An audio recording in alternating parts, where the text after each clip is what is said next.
All right. Thank you, everyone, for joining us today. Excited to be here to talk about Gen AI once again and the risks in supply chain and procurement. I am Amy Fong. I'm a partner with Everest Group. I lead our sourcing and vendor management programs, and excited to have two guests here today. And I'll let them introduce themselves. As we get started, please mention in the chat. Would love to know where you're joining from, where you're located in the world today. And Edmund, can you give us an intro of you, your background and your role? Yeah, absolutely, Amy. Hey, everyone. My name is Edmund Zagrin. I'm the founder and chief strategy officer of Orchestro.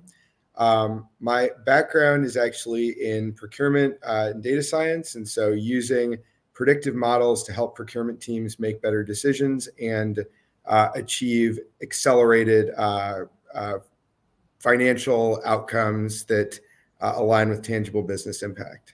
Orchestro is the leading predictive procurement orchestration platform. We help companies amplify the impact of procurement influence across more of their spend, again, using predictive models, game theory, and behavioral science. And it's great to be here. Thanks, Edmund. Great. Thanks for joining us today. And now my colleague, Nitish. Perfect. Thanks, Amy and Edmund. Nice to be here, and thanks for inviting me. Hi, folks. My name is Nitish. I'm a partner with Everest Group. I'm joining today from London. I have two roles. I joke that from the 30th of November 2022 onwards, it's been just talking about Gen AI and busting myths around Gen AI. But my day job is really leading a lot of our technology and technology services research and advisory. So happy to be here and share what we're seeing. All right, thanks. And once again, if you're joining us on the live stream, thank you. And let us know where you're coming from. And interested to hear, what is your favorite AI app? That was a question that I don't think we all have a favorite, but I've heard some great recommendations out there and would love to hear what everyone recommends. There's some really cool features, really cool capabilities out there being developed. All right, so let's jump into it. Let's talk about Gen AI in supply chain and procurement and what we're seeing. I want to start off just by saying that there's been a lot of talk and a lot of energy around Gen AI across the business, especially in procurement, especially in supply chain. We see that there's a surge in terms of procurement using Gen AI for things like improving the stakeholder experience, creating content, generating insights. I personally think that the function and source to pay has so much data and information that Gen AI is a great way to handle it and process it and do a lot of the strategic activities in a better way than we were able to in the past. So as if you're a category manager, you're almost overwhelmed with the amount of market intelligence out there. Using Gen AI to help you process that and find the interesting insights can really be a step up. So I think the possibilities are endless, and we're seeing a lot on the market now. Every time we've had these conversations, and we've done quite a few webinars, and we have a Gen AI page we can share if anyone's interested in diving into the research and the other webinars we've done. But every time we do these, we get a lot of questions, and we're almost overwhelmed by questions around the concerns that sourcing and supply chain people have about generative AI, specifically in this area. And we can bring up a slide, Chiara, if you don't mind, the webinar poll we did in December, where we asked about the challenges or concerns we were seeing. And about 60% of the people on the line were concerned about data security and privacy. We also had, data input quality and availability. We all know that data is not necessarily the cleanest in this function, and dirty data has been a problem for a long time. So what does that do to the quality and the availability of the output, and then the accuracy of Gen AI responses? So when we're thinking about, data in equals data out, poor data in equals poor data out, but also just the general default of Gen AI to tell you what you want to hear, right? So hallucinations, things like that. And we can talk about a little bit more of those in detail, those issues in detail, and how to address them. And I'm looking forward to hearing from Nitish and Edmund on that. But looking at this data, I'd love to hear from both of you. Do these feel like valid concerns, and are sourcing people right to be asking these questions, or is it a little bit of the usual resistance to technology that we see in every space and every tool? Edmund, your thoughts on this? I think that, to your point, Amy, these concerns mirror the concerns that procurement and supply chain teams and executives have about technology more generally. And I think that they're more acute when it comes to generative AI because of the way the technology was introduced.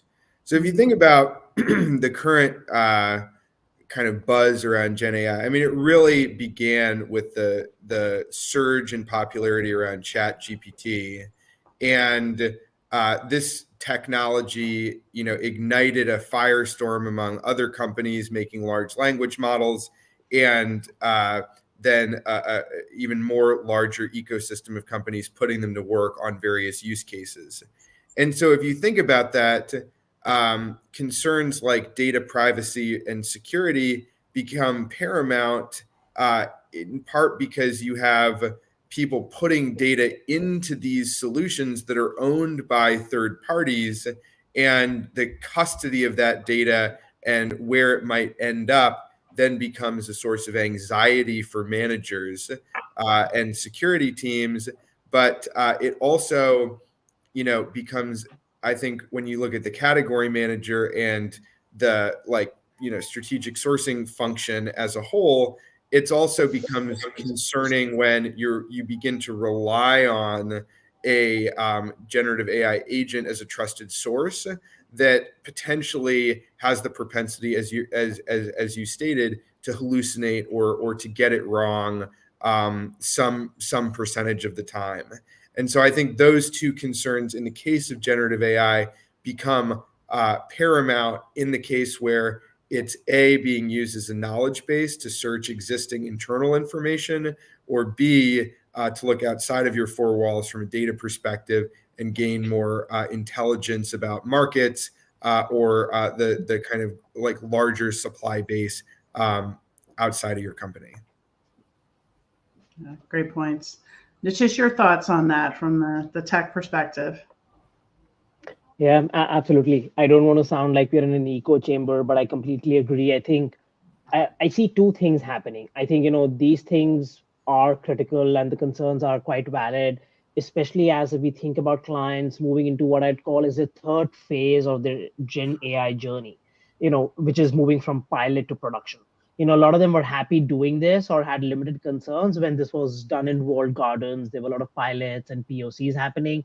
But as they now think about where do we scale these initiatives, they really need to get over this hump, and they really need to good solutions for this if they are to trust the fact that they can scale these initiatives. So I do see that these are critical things that we need to not just pay an homage to, but actually solve for these things to scale.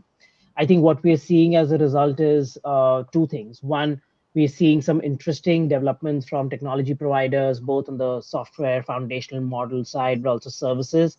And the second is, I think there's a real contracting conversation around who owns the risk.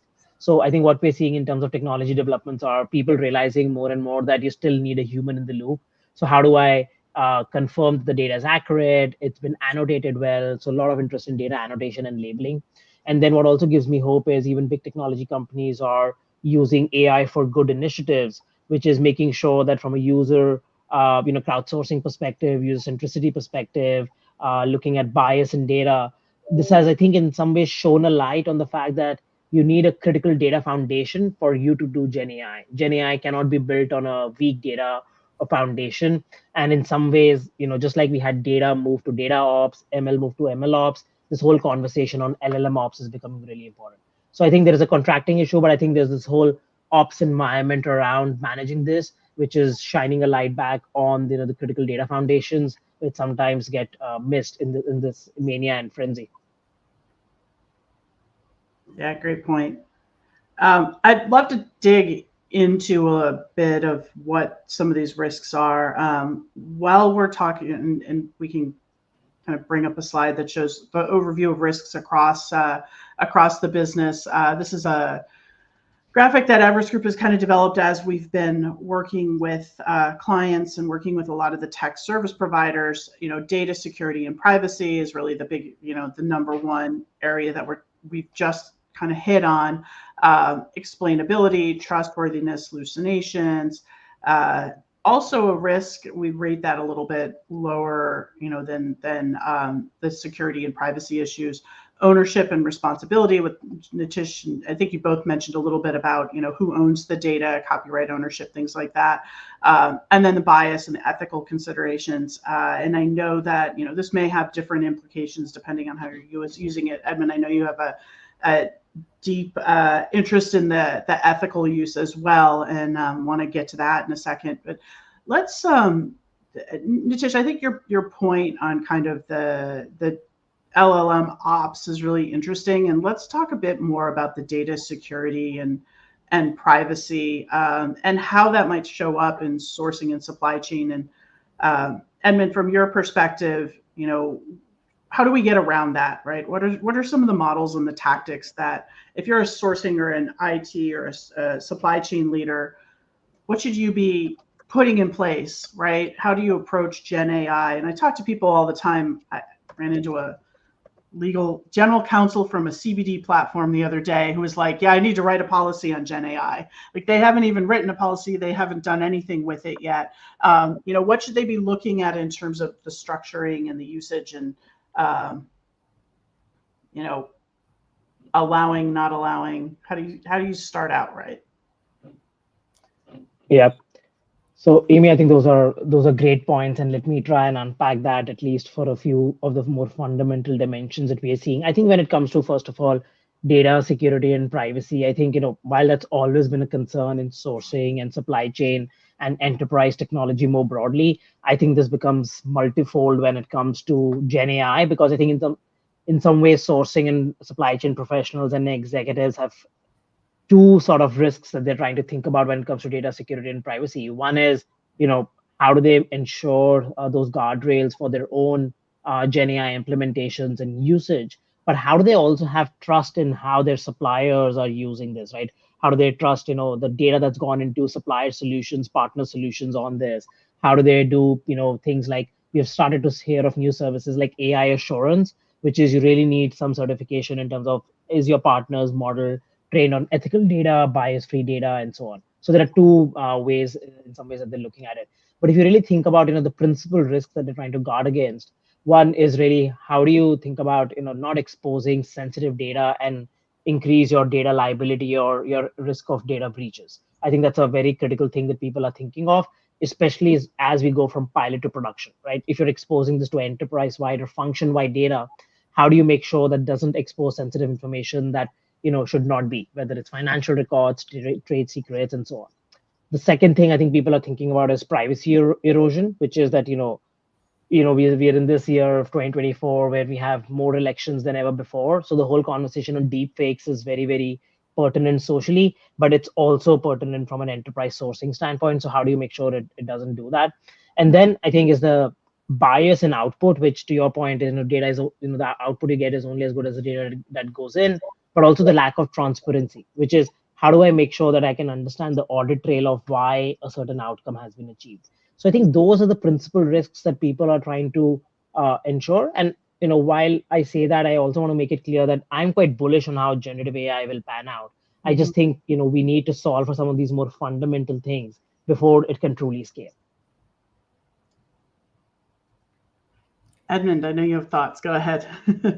Yeah, I mean, plus one to a lot of what Nitish said. I think that the primary concern is data and security. Mm-hmm.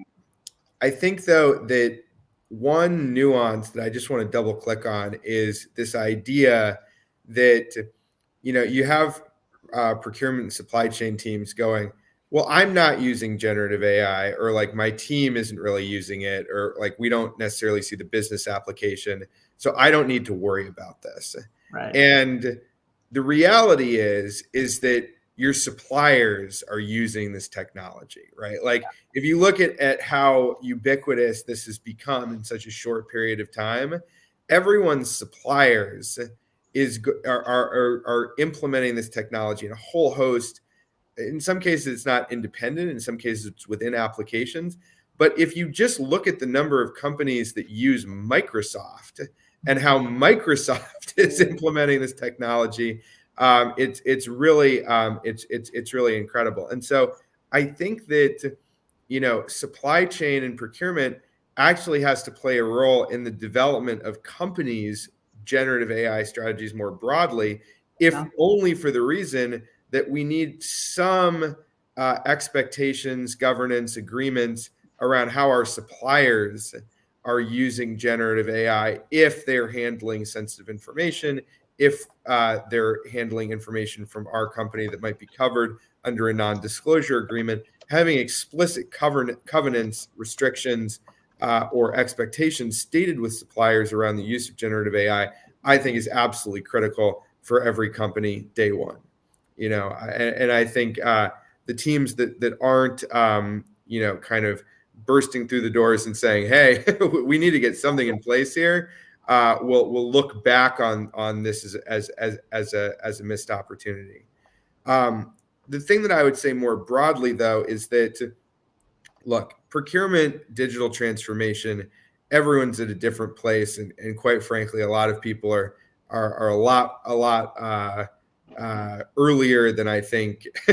Generally, it's admitted, and I think that there can be a kind of sense of like, hey, we need to get our data clean before we can even. You're talking about building, castles on Mars, right? Like I'm not even getting my plane off the ground, right? Like there's kind of a difference between those. I think that there are two things that I would, at least from conversations with chief supply chain officers and chief procurement officers, that I think we should consider as being relatively confident about from a trends perspective. One is that there are companies that are using generative AI in procurement and supply chain today that actually are less mature from a digital standpoint than you might think. Yeah. And so there are companies that are using generative AI as the opportunity to leapfrog. And the one place where I would be a little bit provocative with something that Nitish said, which I think is just a perhaps point of reflection, is that one of the things that generative AI can do is it can actually do semantic search quite well on a data set. And it can be used because of that to clean data. And Yeah. so while there is this relationship of, oh, my data is not good, I need to get my data in good shape before I can use AI because what goes, garbage in, garbage out. There's actually a virtuous cycle that's beginning to emerge where people are using this technology to actually fundamentally improve their data quality. I think that is an opportunity for a lot of companies. The second thing I would say is that when you think about the world of data, there's the data inside your company and there's the data outside your company. And with supply chain, there's a lot of data outside your company that could be useful. The generative AI for that data, for search, for supplier discovery, for a whole host of things, that is maturing really quickly. And so there are opportunities to use tools in some cases that are free, that are open source, that are going to become as ubiquitous as the internet, that are going to create very interesting opportunities for supply chain and procurement teams that might have relied on consultants, that might have relied on kind of Googling or kind of internal subject matter experts that are now going to be able to turn to Gen AI. And then the last thing that I think is, okay, we're talking about the risks here, right? That's the title of the LinkedIn Live. So we're going to talk about what we're scared of, the risk areas, all that stuff. I also want to point to an opportunity that I think, I mentioned with Orchestro, we have some stakeholders who are excited about improving operational excellence, excited about cost savings, cost down, but also really within the context of strategic relationships, right? We work with a lot of manufacturers that have strategic relationships with their suppliers. Really, really important to kind of emphasize that. And I think that within the context of those strategic relationships, if you have a service provider that's using generative AI for like their call centers or their integrations with your ERP system, that is going to change their costs, right? Like that is going to change their cost to serve you. So I would say if you like negotiating, you like working in the procurement side of things, have that as a question that you ask your suppliers when you're talking about their cost to serve, because it's a fascinating way to begin a conversation about their digital journey. And I think actually a lot of companies, a lot of enterprises will begin to access some of these technologies through some of their suppliers before they actually do it kind of within their team. Yeah, I think you hit on some really key points there. I think, on the clean data one, we've been fighting dirty data forever. The interesting turnaround I've seen recently is we seem to be pivoting and admitting the fact that we're never going to have totally clean data, and we just need to move forward with what we have. And I agree with you that Gen AI has, capabilities and the potential to help us overcome that and leapfrog in some ways. I remember when we went from like cleansing data takes a 6-month consulting project to this spend analytics tool can do it in 3 days, right? And we saw that was 5-8 years ago now, when the technology, the procure tech technology kind of caught up to that. Now we're seeing the ability to get way past that. And I think in some cases, just knowing where the flaws are helps you to navigate how you use Gen AI to address the flaws. Great point on leveraging your suppliers. Nitish, a lot of your work is working with tech services and tech providers, outsourced providers, IT service providers, which probably everyone who's listening to this uses some of those in your organization. And we know that they're moving really fast and putting a lot of energy into this. I think, Edmund, on the point about price, it's very interesting right now. Our pricing assurance team, they live and breathe services costs and have developed a lot of kind of opinions and advice around that. I don't want to go too deep down that rabbit hole, but I think we will probably do a webinar on, price related to Gen AI. We're briefing a lot of our clients on that. Nitish, what are you seeing from service providers and any ideas or suggestions to leverage service providers that might already be in your organization to do that? Yeah. Absolutely. I think that's a great point, and I think it can segue into a couple of things. Before I do that, I want to use something that Edmund just said and just add one thing. I think specifically around using your supplies. I think it's a very interesting point. So what I'm also seeing is, what clients are now saying to their partners is that I need your advice in terms of your learnings in your own Gen AI journey and how can it inform where I go in my journey, because this is also new for them. So what I'm seeing is, people are saying, hey, we are 14, 15 months into this journey, let's say. I'm sure you as a partner, as a large organization, either on services or software, have implemented Gen AI in various functions. What can you share based on that as you drink your own Kool-Aid or champagne, choose the metaphor that you will. So I think there's some interesting innovation opportunities in terms of how, as a partner and a supplier, you can use your learnings to educate your clients. And I feel clients and enterprises are a lot more open on this topic than other areas where they think they have it figured it out. So I think, it's an interesting area where you can educate, advocate, use distinctive customer and client advocacy to, advance how we use it as an ecosystem. So that was just a quick pin on that topic, because I'm seeing that come up a lot. Now, in terms of how, some of the tech services companies are using this and how that's coming up, I think we're seeing 2 or 3 things emerge. One, a lot of them are now taking these learnings, as I said, based on their own implementation on Gen AI in software development and quality assurance and different functions. We have these at Everest Group, we've developed a cut on early impact on 60 different functional use cases, how Gen AI is moving from pilot to production and where. So what suppliers are taking is a view on, hey, we have learned a little bit on our own Gen AI journey, implementing this across large organizations that we are. Help us. We can help you focus on the use cases that give you the more disproportionate impact. So I think this year is not going to be a spray and pray approach where we just do pilots and POCs. Frankly, I think clients have a bit of a POC or a proof of concept fatigue. This year is going to be about focus, right? Which use cases give us that escape velocity to do more. That's one. I think the second thing, which I think is happening in the services conversations more so, I think it's making people revisit the fundamental unit of outsourcing. If you think of the fundamental unit of outsourcing, it's been time, whether it's time and material, project based, managed services. You can cut it any way you like. What clients are now saying is, if now my supplier takes a certain unit of time, which is measurably lower than what it was before, how does it change the way I outsource? How does it change the way I think about rate cards? How does it change the way I think about savings? And how does it change the way I think about even measuring skills? Right? It's not just based on tenure, etc. It needs to be based on output or some skill taxonomies.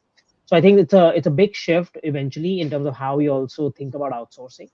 And I think the third thing that's happening as a result is in a market where some of the macroeconomic environment is tightening, we see some clients using this as a bit of a negotiation tool, right? Because they do expect some baked in savings with Gen AI, even if these savings are at a very preliminary stage. So I think providers have to be more creative in terms of advancing their own Gen AI adoption, because clients sooner or later will expect some savings, some impact, if people are to believe the hype. So I think we're seeing those three things happen as it comes to both implementation, but also what clients expect in terms of benefits, and then what is passed through to them as impact. Thank you. Great points. I want to jump to a question, which was some examples from Vinash, examples of where you've seen the adoption of Gen AI in supply chain procurement and associated risks. And Nitish alluded to it. We have a lot of examples. If you go on either of our profiles, we put together, where we're seeing certain tech vendors specifically, for the most part, and in some cases enterprises, moving from production to pilot with certain features, right? It's not complete. This is a living, breathing document, but we've started publishing that. But Edmund, I want to turn this to you because I want to hear about the hackathon that you did recently for Gen AI and supply chain. I think it's a really cool venue and really interesting. So if you can talk a little bit about the problem statement, the challenges there, which have a lot of other implications in supply chain, and then what you learned from that. Yeah, absolutely. So, this was really a joy. We did this at the end of last year, and this was actually, so there's a nonprofit research organization called the AI Objectives Institute that looks at alignment problems. And so, if you've seen any of the news about, could AI potentially end humanity, right? Like is there a way that some people, some very smart people believe that there is existential risk associated with AI. That's what the AI Objectives Institute works on, is that topic. But even below that, and I would argue leading into it, are questions about how AI aligns with human objectives and goals. So if we talk about the question of where did the risk areas, where did the use cases and risk areas come up in supply chain and procurement, that was something that we really wanted to explore. So there's an initiative of AOI called the AI Supply Chain Observatory, and this is focused on supply chain use cases. If you go to the AI Objectives Institute website, you can see there's a complete write-up of all of the use cases that were covered in this. Really, really interesting kind of overall approach. What we did is we did a hackathon, and we did it on a specific supply chain area. So we looked at the supply chain for cancer drugs.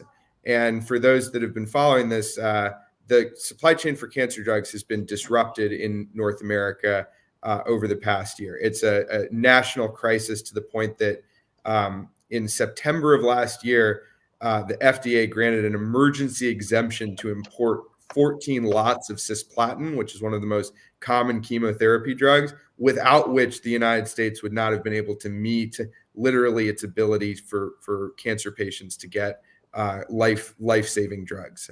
And so we looked at this and we said, is there a way that generative AI plays into either potentially making this crisis worse or making this crisis better? What are the opportunities and leverage points? And are there risk areas that by looking at a very specific real world scenario, we can actually develop a clear understanding of use cases? So we had 10 teams that participated. Actually, it was awesome to see that some folks from Everest Group formed a team and participated. I can give two or three examples of kind of risk areas that came out. So one team used a large language model to comb through contracts that hospitals had with group purchasing organizations to identify exclusivity clauses that were for specific drugs to identify where you might be sole source and therefore unable to quickly change suppliers in the event of a shortage. That was that was the Procuro AI team did that. So a really interesting use of LLMs to identify potential single points of failure in the supply chain. Another team, Spot Health, that actually ended up winning the judges' vote. They identified a way for people to predict surpluses, unexpected surpluses that then could be reallocated to people who needed these drugs but couldn't access them. Another team used generative AI to comb through bills of lading to identify actual supply networks and see if shipments were getting delayed somewhere and kind of predict those delays with greater accuracy. So a ton of specific use cases. I think in terms of the risks, which is the second part of the question, it really, whether it's generative or predictive AI, which I think is also being introduced, whether it's through Forkites, Project 44, Orchestro, there's a lot of providers that are doing predictive. And with predictive AI, one of the things that you can count on is decisions that used to take a long time getting made in a faster period of time. And that's generally a good thing, right? Like to your point, Amy, like, oh, it used to take us 6 months to do a consulting project, spend analysis. Now we can do it in a few days. Maybe now, instead of looking backwards at historic spend, we can look forwards to future spend. That's a really exciting opportunity. But I think with great power comes great responsibility. And the question for a lot of these technologies is, okay, if everyone can look forward and everyone can know, oh, something's going to run short, I should buy it now or risk missing out. If everyone does that at the same time, it can create some run on the bank or potential panic buying spirals that could actually be really devastating.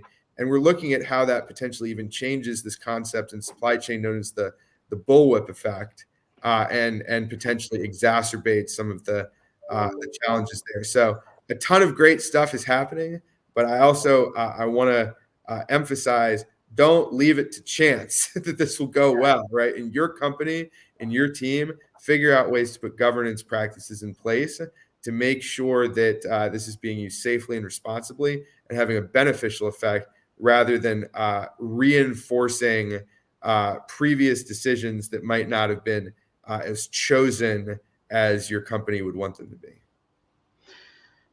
Yeah. I think the story around cancer drugs really interesting, and some of the concepts I've seen in the past, like mining contract data much faster to find all the common terms. I've heard that group actually, or that company do that in other use cases, but the idea of doing it to solve a supply chain, a kind of public health problem like this is really interesting. I think the bullwhip effect, anyone who's been in business school and played the beer game in the US, we all do that.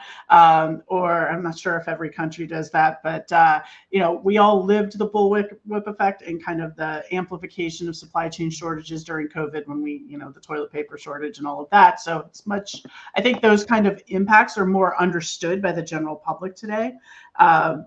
So when you think about kind of the solution to that, or how do you avoid that? Is it just having a human that sits in the middle and has some, put some logic around the data? Is there anything beyond that we should be thinking about? Nitish, do you want to take this or? I'm happy either way, but if you have an opinion, why don't you go ahead and I'll chime in. Yeah, well, so I think that when we think about how these systems are being adopted, I think it's important to remember that these are fundamentally learning systems. So they're learning from us. And so I think the concern has to be not like, oh, is AI better than human, or, kind of that. I think that's actually a false choice to me.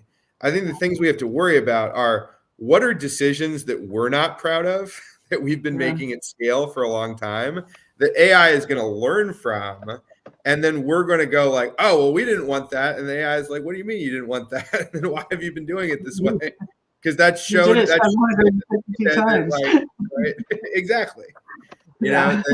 That we've been learning from. So, one example that I think is resonates with a lot of supply chain teams is around this concept of the dangers of automation, right? We talk a lot about the benefits of automation. It saves time, saves money, but there's also the danger of automating a decision can be really powerful if the decision has contextual nuances that require it to be thought through on a case-by-case basis with respect to things that are not in the data. And so in procurement and supply chain, oftentimes the biggest case this comes up is, how do we allocate supply or award business when we know that price is not the only factor? So, procurement is, I think sometimes gets a bad rap, but I would argue is often put in an impossible bind of being measured on cost reductions, but where it's very commonly known that cost is not the only factor, and in many cases not even close to the most important factor in selecting a supplier. It's performance, it's relationship, it's lead time, it's depending on whether it's indirect or direct, a whole host of other factors take precedence. And so the question that you kind of want to ask when you're thinking about Gen AI is like, if some amount of decisions are either going to go directly to the AI system, or let's imagine you keep a human in the loop, but like the human is being recommended stuff by the AI system, which is making these recommendations with a great amount of authority and confidence. It's actually putting a human in the loop, yes, is important if they have experience, knowledge, domain expertise, category expertise. They know their market. They have relationships with their suppliers. They're like an A player. But like if someone lacks that confidence, then they're just going to do what the system tells them to do, because the system is going to make these recommendations again with a high degree of confidence and a low degree of context. And so that's really where I think we need to think about change management. We need to think about what training our team's going to need to have to be able to use some of these effectively. But I also think that when you think about kind of measures to put in place, I really begin with, let's get a governance policy document started, not finished, but started for every team that deals with supply chain, whether it governs the suppliers, whether it governs the internal policy of using ChatGPT or other Gen AI tools, so that at very least there's a conversation. Hey, this is powerful and it's ubiquitous. It's going to be everywhere. How do we want to use it? Right? Do we not want to use it? Do we want to use it? Do we want our suppliers using it? What restrictions do we want in place? And what decisions do we want to have double checked by people on our team? Or what do we want to have contextual restrictions on, so that this stuff doesn't get us over our skis? Yeah. No, I think those are some very great points, Edmund, and I don't have much to add. The only thing I'll say is, to your earlier point, I think as humans we have, and society more generally, I think we have higher expectations of AI and automation than we do with other humans. I think there have been enough studies to show that the average accuracy for a lot of this in medical decisions, at least early diagnoses, is higher than the average physician in the US and other places. But it's a difficult thing for us to accept. I think we always will have a higher bar for machines, and I think some of this, given historical precedence, is for the right reason. The only thing I wanted to add is I think, as a student of history, I think for me it's interesting to see how things repeat themselves. So I think of Gen AI in terms of other technology trends similar in some ways to how we thought of cloud in the early days or ERP in the late 90s, early 2000s, which is to say, did cloud and ERP kill certain markets, automate certain tasks, kill certain vendors and segments? They absolutely did. But in the long run of things, they created more opportunity, more addressable markets, and they didn't really take humans out of the loop completely. I think Gen AI will do the same. It's just that it will do it on a much more accelerated time scale, and I think that's where we have a hard time wrapping our heads around, the pace of technology. Yeah, absolutely. And I completely agree with that. And I think that there was a pretty good, I don't know if you watch John Oliver, but they did a whole thing on AI. I think that's a pretty good primer if you're curious about it. But they had a comment in there that said, it's not going to be like, they were using the example of lawyers, and they were saying it's not lawyers are going to be replaced by AI lawyers. It's that lawyers using AI are probably going to be more effective at being lawyers than lawyers that don't. Yeah. And so they will command higher prices, win more business, and win more, cases, lawsuits, other things, motions, other things the lawyers do. And I kind of think that that's how it's going with supply chain. Like the people that adapt and ultimately this is leverage, right? It's a tool.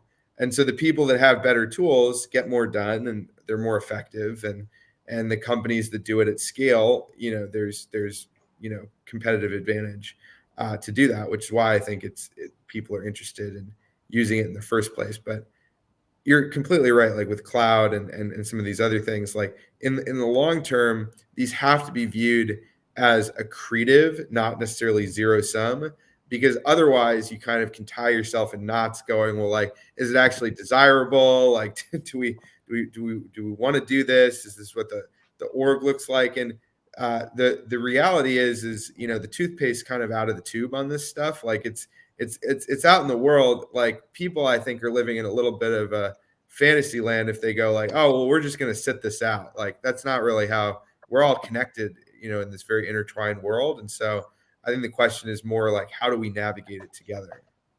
Yeah. Yeah, great points.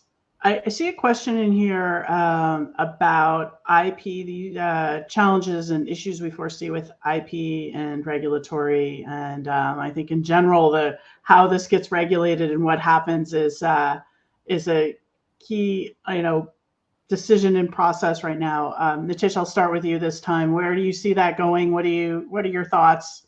And how can we as users of Gen AI protect our own IP, our own, make sure we're on the right side of things when those decisions get made? Yep, it's an interesting point, and I think this question is, I think, in some ways linked to another point or comment in the early part of our discussion. Somebody raised a concern around AI regulations and governance. I think these are closely intertwined. The short answer is I don't think there is a silver bullet. It's a multi-headed hydra. I think what we will need is beyond just procurement and supply chain and partners. I think you need governments and regulators to come together, and we are seeing some of them thankfully move a little bit faster than they have historically. So here in Europe, right, when I say I take the liberty of saying the UK is in Europe, but just geographically, we see the EU AI Act, right, which is now hopefully will come into force at some point, but there are advanced conversations around that. I think some of this is now happening in the US as well and other markets. So I think this has to be something that the regulatory bodies have to take into account. And what gives me hope, obviously often the pace of change is glacial here, but what gives me hope that this is accelerating is that they've been again open to ideas from the industry, from private participants, and there's a lot of dialogue that's happening and collaboration that's happening. So all of these tech for good, AI for good initiatives, even at the World Economic Forum a few weeks ago, we saw a lot of positive dialogue, not just hand waving around this topic. So I think the regulations aspect will have to take care of some of this. And then I think the second layer we will see industry specific compliance and systems come in, right? So we've seen this in financial services. Even if you look at something like the media and entertainment industry with the recent Hollywood actors strike, we saw a lot of the contracting parts come into mainstream. I don't remember the last time that conversation was such a part of the social zeitgeist. So I think there's no easy answer to this, but I think collaboration and open ecosystems where both governments, academia, and private enterprises are talking to each other is the way to accelerate it. And I think it will be evolutionary. I don't think there will be a revolutionary answer off the bat. So this has to be a living and breathing thing. And many your thoughts? Yeah, I mean, I think with IP, the internet made IP a lot more challenging, like full stop, right? We had the copyleft movement, we had Wikipedia, we had all of this information that was like, information, should be free was this idea, right? Like a lot of stuff, the open source movement and software.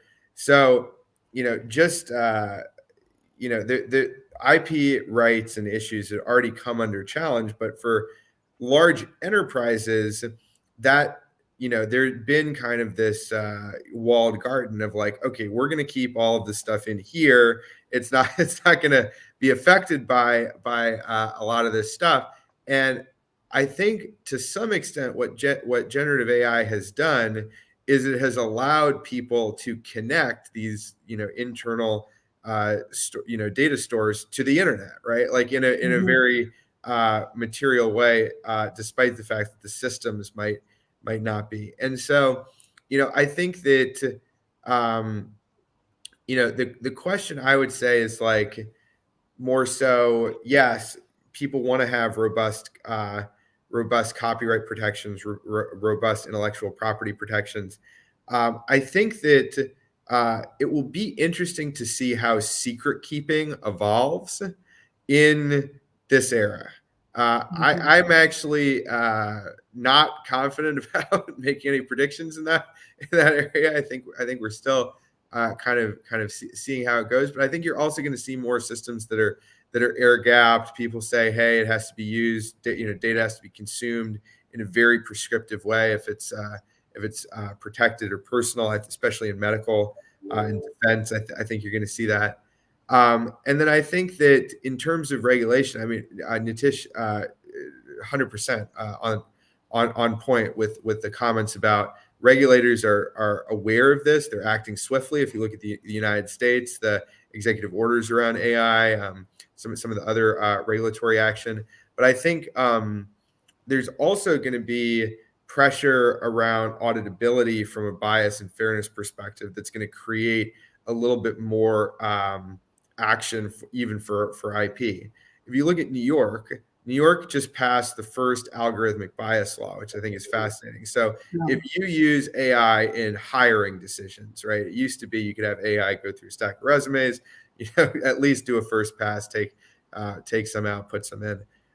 Now people have said, whoa, there was this study done on like one of the more popular algorithms that showed the highest selection criteria that the AI identified for being qualified for a job in financial services was if your name was Trevor and you played lacrosse, right? So they did, right? That's not a good audit, right? That's not a good look for AI. That's not a good look for firms that are using this to make hiring decisions. It explicitly violates laws associated with equal opportunity employment and a number of other laws. So it actually creates legal liability. But firms have been saying, well, it's a black box. We don't really know. The AI is just kind of learning from our decisions. Again, AI learns from the decisions we're not proud of, as well as the decisions that we are, and then it can carry forward those biases. So New York has now said, from a regulatory perspective, you can't say the model made me do it, right? If you're not running a compliant process and AI is part of it, there's going to be some accountability for that. And so I think that that's creating regulatory pressure to say we need audits on some of these selection decisions if it affects things that have regulatory regimes like hiring. And I think that that's also going to create an opportunity for people to say, hey, we really need, from an IP standpoint, if an artist creates a work, to your point about the screenwriters, we don't want that to like immediately become the property of OpenAI or Microsoft or Google or some other firm. Yeah, I think I've been watching the New York case as well. I think that's fascinating and great quote of the day. You know, learns from the decisions we're not proud of. That could apply in pretty much any area. We're getting close to the top of the hour, and there's still a lot of really interesting comments here. And I know you guys can see kind of the comments and the questions. Anything else? Any other points you want to make? Yep. Tips, advice? Go ahead, Nitish. Yeah, I'll just make one point. I think, because there's so much hype and also the tough macro background that I referenced earlier, I think organizations are really having a hard time trying to focus on where this creates disproportionate value. I see an interesting point that I wanted to lean in on, which is around the probabilistic reasoning. We were talking to a top 10 bank, and the CIO made a very interesting point. His whole point was, actually the probabilistic nature of Gen AI makes it easier for me to understand where can I apply it, where can I not, because banking is so regulatory, it's such a tight regulatory complex landscape that most regulations require these use cases to be deterministic systems, not probabilistic systems. And Gen AI, with the nature of inference and the way the transformer model works, is fundamentally probabilistic. Yes, it might be 90%, 95% accurate in some cases, but you can't deny a mortgage application to a potential customer just because the system made you do it or the model made you do it, as one of the commenters has said. So I think what organizations are also realizing is not just, so they're saying two things, right? One, don't tell me where can it work, tell me where does it work. I think it's a very important framing so that we focus on the true value, and also understanding where does it not work or where is it not applicable. I don't think this is going to be Gen AI, we have to realize, is a subset of the broader data and AI journey we've been on. So there are other tools at your disposal beyond Gen AI, even if all the hype around it makes you believe otherwise. Yeah, great points. Edmund, any other points you want to make? I know we didn't hit on everything that you could potentially tell us here. Oh, no, this is great. I mean, I love Amy talking to you and Nitish, and this has been just a great conversation. I love the questions. I actually, I want to. I see one question in the chat around kind of traditional decision making responsibilities and how it changes in the face of AI data and recommendations. And I would kind of like I'd like to end on this because I think it's just a question for the audience to think about. And honestly, it's a question that supply chain and procurement teams should be thinking about together. What does it mean for ownership and accountability when a decision is made because data, right? Like, I don't think this is unique to Gen AI. I think it's, oh, we had the data told me this, da, da, da, da. Gen AI is supposed to just speed up that process. But what does it do to actually like fundamental accountability and who owns the consequence of a decision that's made right and there's benefit from it, or that we get wrong and there's harm from it?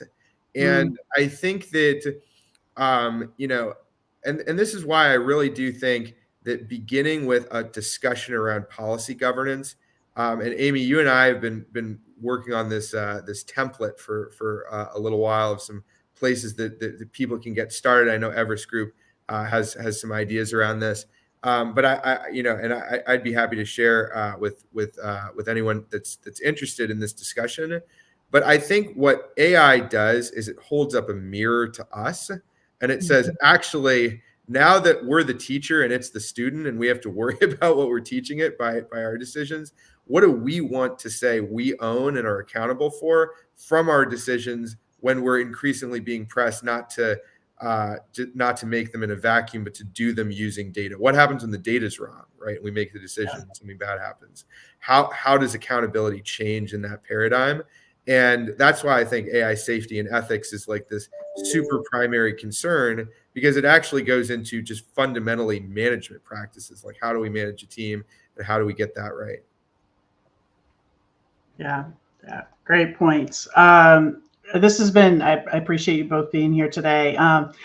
Really interesting. I know there's sort of a few other questions. The question on learning about AI in business, we'll make sure that our Gen AI page is there. There's a bunch of webinars you can watch specific to sourcing, specific to or broader across different areas, and Edmund's got a lot of resources as well. I also think that just using AI yourself, using some of the Gen AI tools out there, I advise everyone to just go and play with it and get tips from, wherever you get your internet tips on how to use it better, because it's not going to be who's using it or not. It's going to be who's using it well. How do you know, can you write the right prompts? Do you understand enough to know how to get the right results that you need?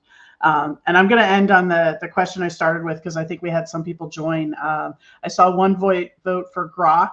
I want to hear from both of you. What is your favorite AI, Gen AI, predictive AI app out there that you use in your own life? I'm boring. I use ChatGPT, and that's about it. That's why I need some recommendations for others. And audience, please add yours if you didn't already.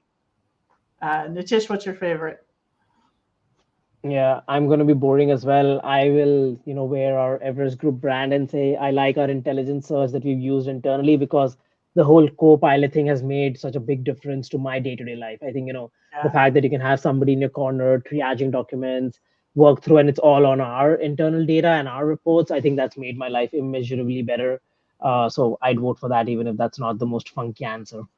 That is fair. I actually, if I were to put my work hat and not just my personal life hat, I do like a lot of the tools that we've developed. I can at a click see what questions my clients asked in the last, year, and kind of data mine that. We could do that before, but in a much better, more in-depth way than we used to do.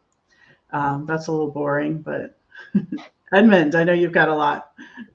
Well, I'll throw out like a tiny plug for Orchestra too, if we're doing that. If you work in manufacturing procurement, you care about saving money and operational efficiency, check out Orchestra. We've got a website, you can learn about it. But I actually want to answer this question from a personal standpoint, because I love using Gen AI just for personal stuff. And there's this thing that I got turned on to called consensus.app. Which is Gen AI for scientific research. And you can get answers from peer-reviewed research at your fingertips. And I love kind of looking at scholarly literature and kind of seeing what people who've done these peer-reviewed studies have to say about some question or other. And so I've been using Consensus a lot. And then this is a fun one. My friend, by the way, building your own generative AI app is super easy, right? Like, generative AI has democratized software development to some extent, because you don't need to be able to write code. You can have a generative AI that builds a program for you, and just through prompt engineering. And so a friend of mine made this thing, which I think is so fun. He will take a picture of a menu, a wine menu, and this little agent he built will recommend what wine he should drink with dinner, based on like what else he's ordering, and it just knows his tastes, right? So it's literally an app built for him. Like no one else can use it, because it's just specific to his preferences, but I think there's stuff like that where it's just there's lots of fun use cases. Yeah, I love that, and I think I need to use it more in my personal life, because I'm a chronic Googler for building whatever I'm trying to. I'm a researcher at heart. Edmund, what do you recommend for building your own Gen AI app? Oh, there's tons of great stuff. I mean, ChatGPT, like any of the foundational LLMs, there's lots of great stuff. And then if you just look up YouTube on prompt engineering and kind of how to do it, there's self-service tutorials that can help you. All right, there's something to do this weekend. I think that's another great way to learn for those looking to understand, learn more about Gen AI. There's applications in business, but sometimes understanding how it impacts the world then can be carried over to business as well. All right, well, I want to wrap up. I appreciate everyone who joined today.